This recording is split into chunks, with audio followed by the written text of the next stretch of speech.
હાંસોદ તાલુકાના શ્રી રેવા સંગમ તીર્થધામ વમલેશ્વર ગામ ખાતે કચ્છના માતૃશ્રી શાંતાબેન લખમસિંહ સોની પરિવાર દ્વારા વમલેશ્વર ગામના સહયોગથી આગામી તારીખ 23 નવેમ્બરથી તારીખ 29મી નવેમ્બર સુધી શ્રીમદ ભાગવત સપ્તાહ કથાનું આયોજન કરવામાં આવ્યું છે।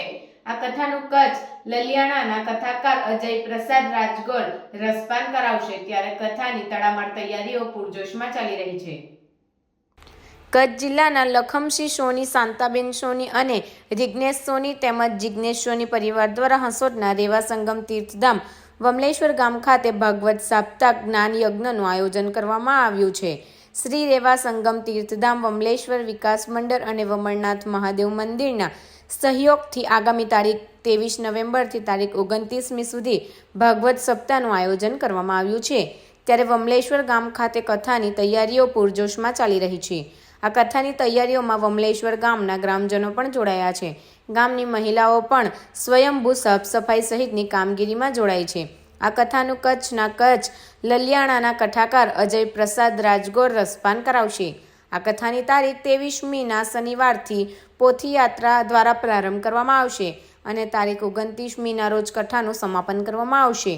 આ સપ્તાહ દરમિયાન રોજ રાત્રિના અરસામાં ડાયરો, કવિ સંમેલન સહિતના સાંસ્કૃતિક કાર્યક્રમોનું આયોજન કરવામાં આવ્યું છે।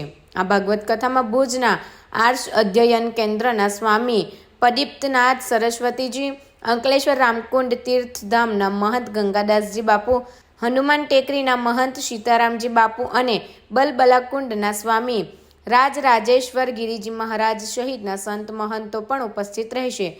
ત્યારે સોની પરિવાર અને વમલેશ્વર ગામના ગ્રામજનોએ આ શ્રીમદ ભાગવત સપ્તાહનું રસપાન કરવા આમંત્રણ પાઠવ્યું છે।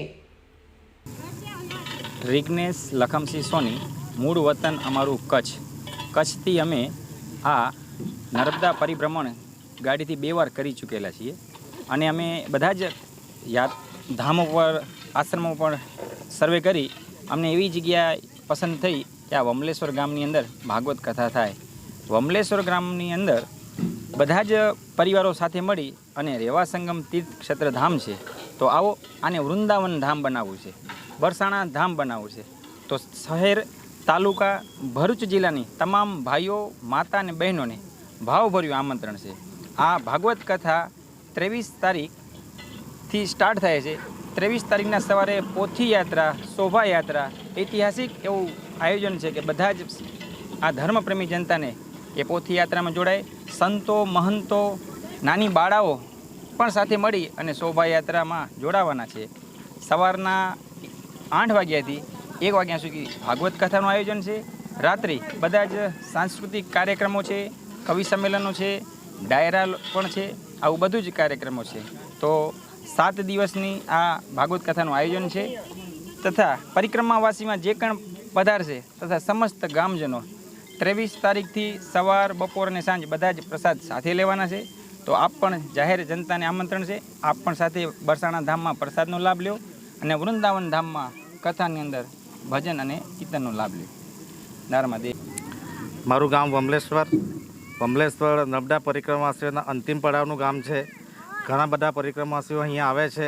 એવી રીતના કચ્છના જ એક ભાઈ જિજ્ઞેશભાઈ 2 વખત નર્મદા પરિક્રમા કરીને ગયા અને એમની માતાજીને પણ પરિક્રમા કરવાની ઈચ્છા હતી, પણ એમને પગમાં તકલીફ હોવાને કારણે પરિક્રમા કરી ન શક્યા। પણ એમની માતાજીનો સંકલ્પ હતો કે આપણે નર્મદા કિનારે ભાગવત સપ્તાહ રાખવો છે અને આખા નર્મદા કિનારાની અંદર એમને વમલેશ્વર ગામ જ એક એવું લાગ્યું કે જ્યાં ભાગવત સપ્તાહ કરવાની જરૂર છે, જ્યાં પરિક્રમાવાસીઓ આવે છે અને કથાનો લાભ લઈ શકે નર્મદા પરિક્રમાવાસી અને પ્રસાદનો લાભ પણ લઈ શકે એ રીતે આયોજન કરવામાં આવ્યું છે। અને એક વમલેશ્વર ગામ માટે એક બહુ ભાગ્યશાળી સૌભાગ્યની વાત છે અને વમલેશ્વર ગામ માટે તો ભાગ્યની વાત તો છે જ, પણ આખા તાલુકા માટે અને જિલ્લા માટે પણ ખૂબ જ ભાગ્યની વાત છે અને આખા જિલ્લાના લોકો આ ભાગવત સપ્તાહમાં ભાગ લઈ એવા અમારા ગામ તરફથી અમે ખૂબ જ ભાવભીનું આમંત્રણ એમને આપીએ છીએ। અને રવિભાઈ સોની ભચાઉ, માતૃશ્રી શાંતાબેન લખમસિંહ ભાઈ પરિવાર દ્વારા રેવા સંગમ તટ પર મા નર્મદાના સાનિધ્યમાં 7 દિવસ ભાગવત કથાનું આયોજન તારીખ 23/11 થી 29/11 સુધી કરેલ છે। એમના પરિવાર દ્વારા જે આપણા નર્મદા માના પ્રદક્ષિણા કરતા પદયાત્રીઓ આવે એના માટે 10 દિવસનું કેમ્પનું પણ આયોજન કર્યું છે, મેડિકલનું અને ભોજનનું. અને એમના આ સમસ્ત ગામનો ખૂબ જ સહકાર છે. રેવા સંગમ ટ્રસ્ટ પરના જે મંડળ છે અને પૂરા ગામનો ફૂલ સહકાર છે. અને આ રીતે આ પ્રસંગ દીપાવલીમાં ગામનો ખૂબ સરપંચ સાહેબ, ટ્રસ્ટીઓ, કથાકાર અજય કુમાર રાજગોર છે, અમારા કચ્છના વતની નલિયારાના, અને સારા વક્તા છે. અને આ શાંતાબેન માતૃશ્રી શાંતાબેનના પરિવાર દ્વારા તમામ ખર્ચની જવાબદારી એમને પોતે ઉપાડી છે. એમના સગાવાલા, મિત્ર સંતોષી અને સમસ્ત ગામના સહકારથી આ સુંદર આયોજન થાય એવું હું મા નર્મદાજીને પ્રાર્થના કરું છું.